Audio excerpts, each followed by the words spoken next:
मित्रों, जैसा कि हम सभी जानते हैं कि गरुड़ पुराण में मनुष्य के जन्म और मृत्यु का रहस्य बताया गया है। गरुड़ पुराण में बताया गया है कि मृत्यु ही काल यानी समय है, और जब मृत्यु का समय निकट आता है तब जीव आत्मा से प्राण और देह का वियोग हो जाता है।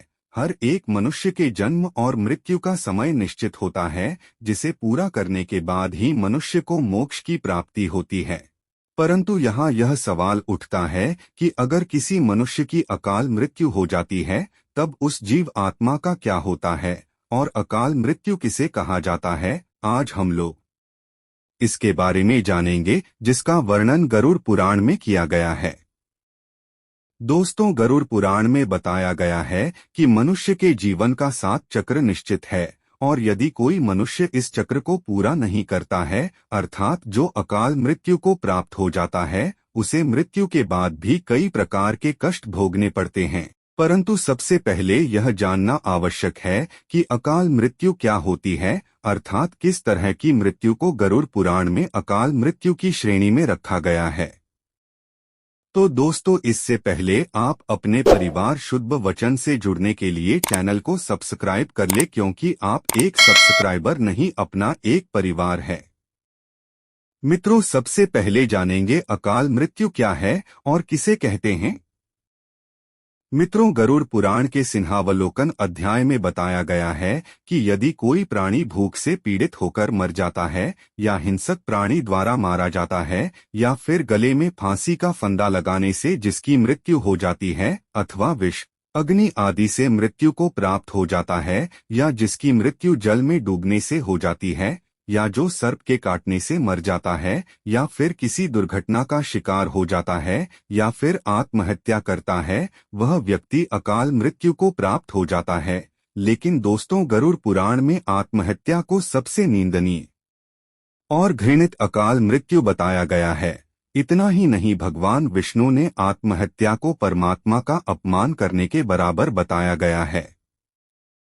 गरुड़ पुराण अकाल मृत्यु। साथ ही गरुड़ पुराण में भगवान विष्णु ने बताया गया है कि जिस प्राणी की मृत्यु प्राकृतिक रूप से होती है, वह मनुष्य 3, 10, 13 अथवा 40 दिन के अंदर दूसरा शरीर धारण कर लेता है। किंतु जो व्यक्ति आत्महत्या जैसी घृणित अपराध करता है, उस प्राणी की आत्मा पृथ्वी लोक पर तब तक भटकती रहती है जब तक उसका समय काल परमात्मा द्वारा तय किया निश्चित समय पूर्ण न हो। ऐसी जीव आत्मा को ना तो स्वर्ग लोक की प्राप्ति होती है और ना ही नरक लोक की। जीवात्मा के इस अवस्था को अगति कहा जाता है। इसलिए गरुड़ पुराण में बताया गया है कि आत्महत्या करने वाले आत्मा अकाल मृत्यु को प्राप्त होने वाले सभी आत्माओं में से सबसे कष्टदायक अवस्था में पहुंच जाते हैं। अकाल मृत्यु को प्राप्त करने वाली आत्मा अपनी तमाम इच्छाओं, जैसे भूख, प्यास, संभोग, सुख, राग, क्रोध, दोष, लोभ, वासना आदि की पूर्ति के लिए अंधकार में तब तक भटकते रहता है जब तक कि उसका परमात्मा द्वारा निर्धारित जीवन चक्र पूरा नहीं हो जाता। अकाल मृत्यु क्यों होती है? अब यहाँ यह सवाल उठता है कि किसी भी प्राणी के अकाल मृत्यु क्यों होती है, तो मैं आपको यह भी बता दूं कि इस सवाल का भी वर्णन गरुड़ पुराण में किया गया है। प्राचीन काल से ही वेद का ये कथन है कि मनुष्य 100 वर्षों तक जीवित रह सकता है, किंतु जो व्यक्ति निंदित कर्म करता है वे शीघ्र ही विनष्ट हो जाता है। जो वेदों का ज्ञान न होने के कारण वंश परंपरा सदाचार का पालन नहीं करता है, जो आलसवश कर्म का परित्याग कर देता है, जो सदैव अधर्म कर्म का सम्मान देता है, जो परस्त्री में अनुरक्त रहता है, इसी प्रकार के अन्य महादोषों से मनुष्य की आयु क्षीण हो जाती है। श्रद्धाहीन, अपवित्र, नास्तिक, मंगल का परित्याग करने वाले, परद्रोही, असत्यवादी ब्राह्मण की मृत्यु अकाल में ही यमलोक ले जाती है। जो अपने कर्मों का परित्याग तथा जितने मुख्य आचरण है उनका परित्याग करता है और दूसरे के कर्म में निरंतर रहता है, वह निश्चित ही अकाल मृत्यु को प्राप्त करता है।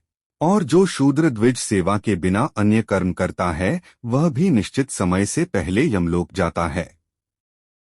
अकाल मृत्यु के बाद कौन सी आत्मा किस योनि में भटकती रहती है? गरुड़ पुराण में बताया गया है कि जो पुरुष अकाल मृत्यु को प्राप्त करता है तो वे भूत प्रेत पिचास कुष्मंडा ब्रह्मराक्षस क्षेत्रपाल या बेताल योनि में भटकते रहता है, जबकि कोई स्त्री अकाल मृत्यु को प्राप्त करता है तो वह भी इसी तरह की योनि में भटकती रहती है, लेकिन उसे अलग अलग नामों से जाना जाता है। जैसे कि कोई नवयुवती स्त्री अकाल मृत्यु को प्राप्त होता है तो वह चुड़ैल बन जाती है, वही जब किसी कुमारी कन्या के अकाल मृत्यु हो जाती है तो उसे देवीय योनि में भटकना पड़ता है।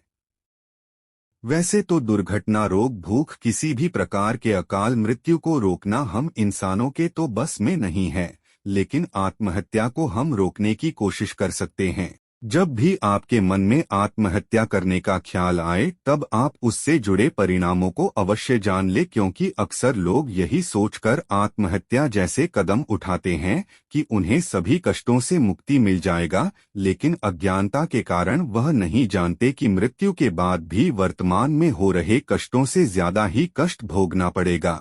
आज के लिए इतना ही तो दोस्तों, उम्मीद करता हूँ कि आपको वीडियो अच्छा लगा होगा।